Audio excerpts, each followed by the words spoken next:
Suatu pagi di akhir Maret 2025, ada berita menggemparkan di Amerika Serikat. Presiden Donald Trump menunjuk Wakil Presiden J.D. Vance untuk membersihkan Smithsonian Institute dari apa yang disebutnya sebagai ideologi anti-Amerika yang tidak pantas. Pernyataan ini, meski terdengar biasa saja, bukanlah sekadar retorika. Ini adalah gejala dari sesuatu yang lebih besar, sesuatu yang telah lama mengintai di bawah permukaan kemakmuran dan kejayaan Amerika. Runtuhnya Kekaisaran Amerika. Kekaisaran Amerika yang menjulang tinggi pasca Perang Dunia II kini menghadapi krisis eksistensial. Seperti kekaisaran-kekaisaran besar sebelumnya, Romawi, Inggris, atau Ottoman, Amerika Serikat tidak kebal terhadap hukum sejarah. Setiap kekaisaran naik, mencapai puncaknya, dan akhirnya merosot. Namun, di tengah gemerlap teknologi, Hollywood, dan Wall Street, gagasan tentang kemunduran ini tampak mustahil bagi banyak orang Amerika. Pemilu presiden baru-baru ini, di mana tidak ada kandidat yang berbicara tentang kemunduran kekaisaran, mencerminkan penyangkalan kolektif ini. Baik Trump, Biden, maupun Harris, semuanya berbicara seolah-olah Amerika tetap menjadi pusat dunia, membuat keputusan-keputusan besar dalam harmoni yang nyaris seluruhnya ilusi. Namun, dunia telah berubah. Anti-kolonialisme dan anti-imperialisme kini menjadi semangat zaman. Setelah berabad-abad di bawah cengkraman kolonialisme, mayoritas dunia dari Afrika hingga Asia menginginkan kebebasan dari dominasi asing. Di tengah arus ini, pernyataan Trump tentang mengambil kembali terusan Panama, merebut Greenland dari Denmark, atau bahkan menjadikan Kanada sebagai negara bagian ke-51, terdengar tidak hanya aneh, tetapi juga kontraproduktif. Mengapa seorang pemimpin di era ketika invasi Rusia ke Ukraina telah dikutuk habis-habisan justru menyuarakan pengambilan wilayah? Jawabannya, sebagaimana dijelaskan oleh seorang pengamat sejarah, terletak pada krisis internal. Ketika sebuah negara mulai runtuh, salah satu cara untuk menyatukannya adalah dengan melancarkan perang salib, bayang-bayang Hitler, dan tekanan kelas pekerja. Perbandingan antara Trump dan Adolf Hitler sering muncul, terutama di kalangan mereka yang membenci Trump. Namun, perbandingan ini, meskipun provokatif, tidak sepenuhnya tepat. Hitler bertanggung jawab atas genosida dan perang yang menghancurkan jutaan nyawa. Sedangkan Trump, meski kontroversial, tidak mendekati level itu. Namun, ada kesamaan yang menarik untuk dipertimbangkan, bukan pada level individu, melainkan pada kondisi sosial yang melahirkan mereka. Di Jerman pasca Perang Dunia I, kelas pekerja menghadapi serangkaian guncangan, kekalahan perang, inflasi terburuk dalam sejarah modern, dan depresi besar. Dalam waktu kurang dari 15 tahun, mereka kehilangan tabungan, pekerjaan, dan harapan. Ketidakpastian ini mendorong mereka ke pelukan Hitler, seorang outsider dari Austria yang menjanjikan kebangkitan. Di Amerika Serikat saat ini, kelas pekerja juga menghadapi tekanan serupa, meski dalam bentuk yang berbeda.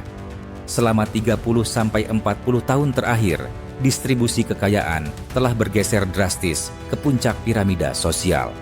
Kelas menengah menyusut, pandemi mengguncang stabilitas, inflasi meroket, dan posisi global Amerika melemah dengan kekalahan di Vietnam, Afghanistan, Irak, dan kini Ukraina. Kelas pekerja Amerika, seperti halnya di Jerman dulu, merasa marah, terabaikan, dan tidak melihat jalan keluar. Namun, ada perbedaan kunci. Di Jerman, partai-partai sosialis dan komunis memiliki organisasi yang kuat dengan sayap bersenjata yang mampu melawan di jalanan. Di Amerika, politik kiri terfragmentasi dan lemah, tanpa struktur yang sebanding. Ini, ironisnya, membuat pintu menuju fasisme, atau setidaknya versi modernnya lebih terbuka. Jika Trump memobilisasi kelompok-kelompok seperti Proud Boys, memberi mereka seragam, dan mengarahkan mereka untuk menekan oposisi, seperti yang dilakukan Hitler dengan sayap militer SA-nya, siapa yang akan menghentikan? Tanda-tanda kecil sudah terlihat.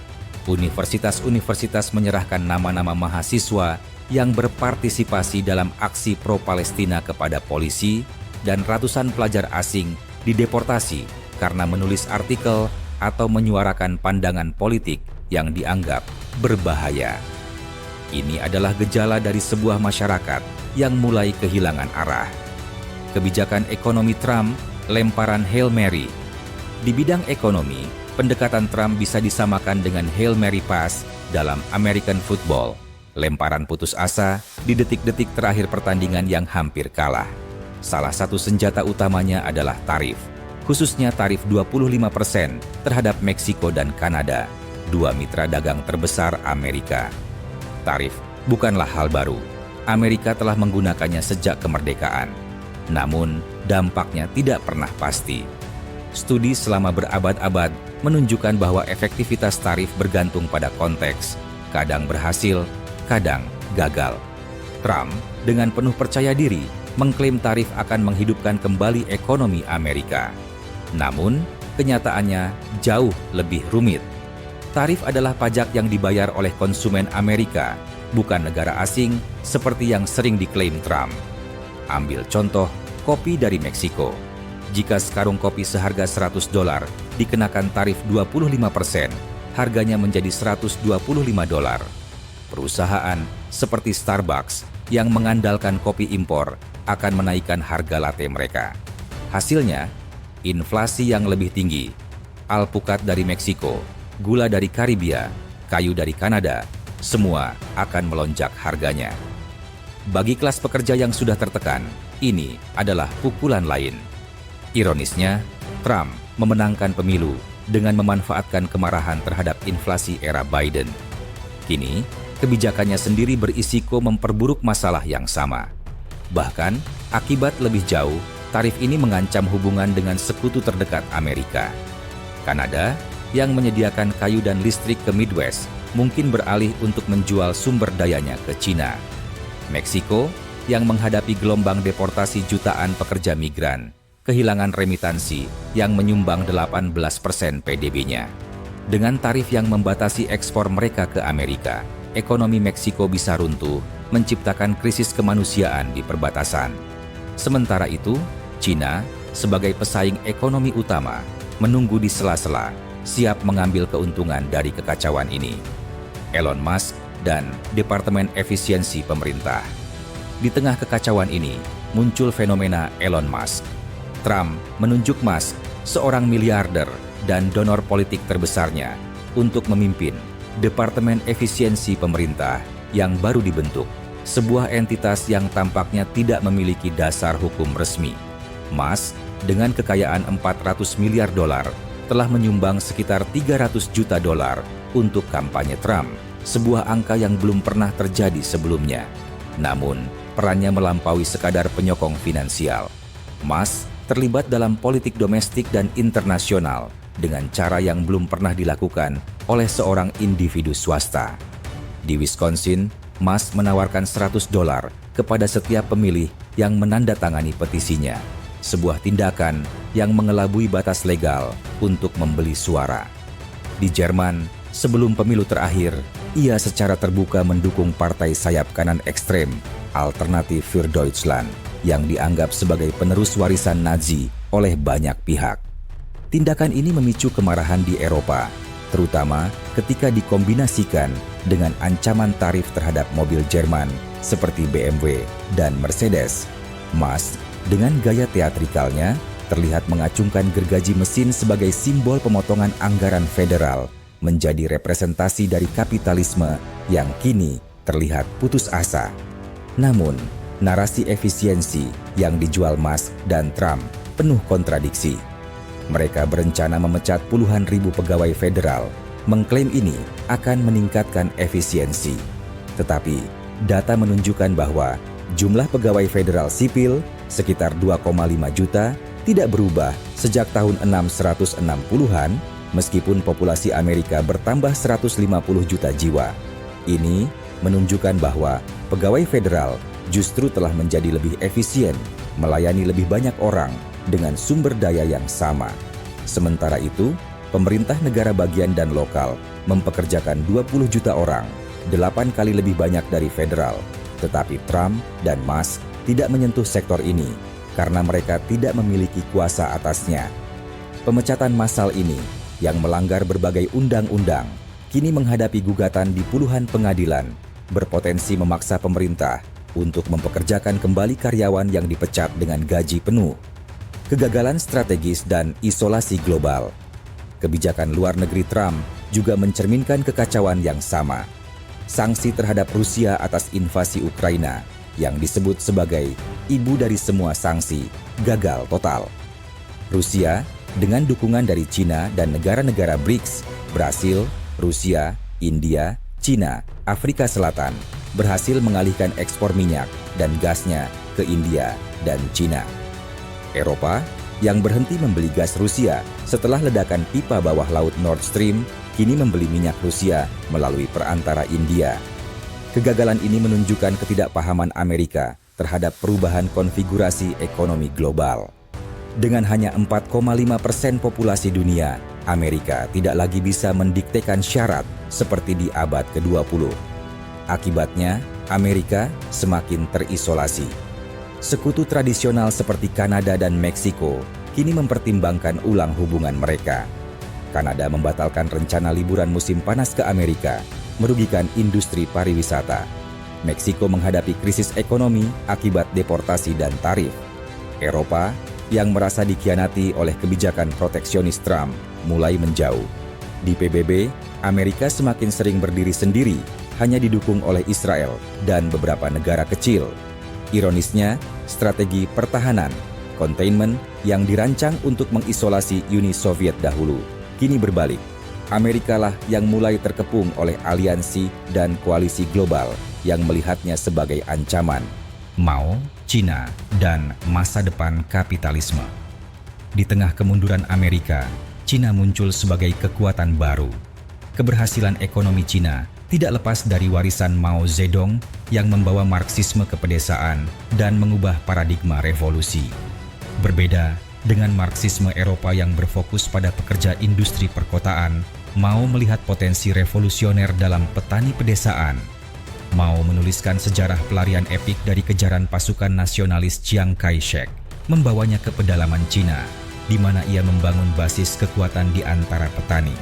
Kemenangan Mao dalam Perang Saudara Cina 1945 sampai 1949 tidak hanya mengusir Chiang ke Taiwan, tetapi juga meletakkan dasar bagi transformasi ekonomi Cina.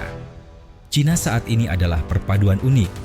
50% ekonomi dimiliki dan dioperasikan oleh negara, 50% lainnya swasta, semuanya di bawah kendali Partai Komunis yang kuat.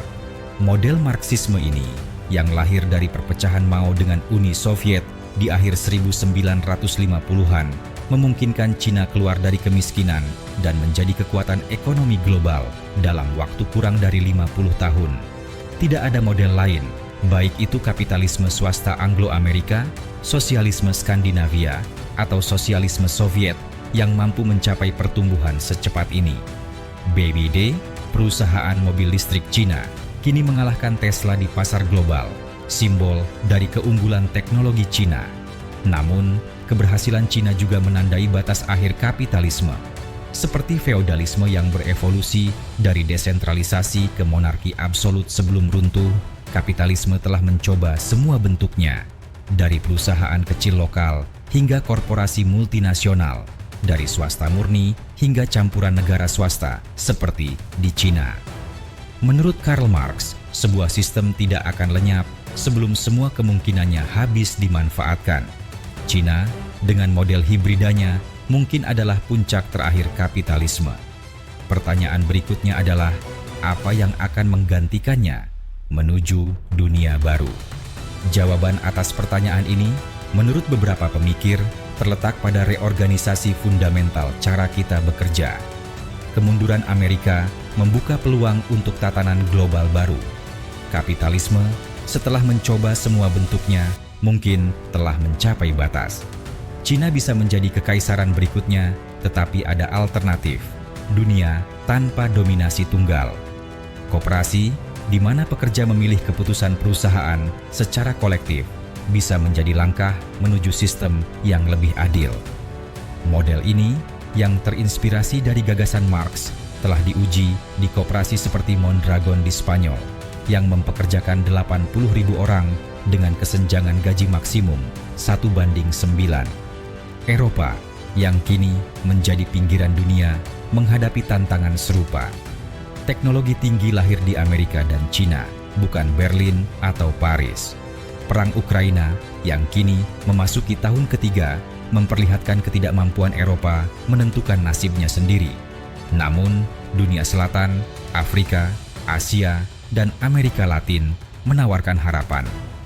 Dengan 80% populasi dunia, kawasan ini mulai menuntut tempatnya di panggung global, didukung oleh aliansi seperti BRICS yang kini menyumbang 35% PDB global, data IMF 2025. Kini, Amerika Serikat berada di persimpangan. Ia bisa terus menyangkal kemundurannya, mengejar kebijakan proteksionis dan ekspansionis yang merusak, atau menghadapi kenyataan dan membangun masa depan yang berkelanjutan. Trump dan Musk adalah gejala dari krisis sistemik kapitalisme yang kehabisan napas. Seperti kata Albert Einstein, kita tidak bisa memecahkan masalah dengan pola pikir yang sama dengan ketika menciptakannya. Untuk mengatasi kemundurannya, Amerika perlu meninjau ulang sistem ekonomi, kekuasaan, dan hubungan internasionalnya. Hanya dengan begitu, Amerika bisa menuju masa depan yang tidak hanya bertahan, tetapi juga berkeadilan. Apa pendapat Anda? Silakan tinggalkan di kolom komentar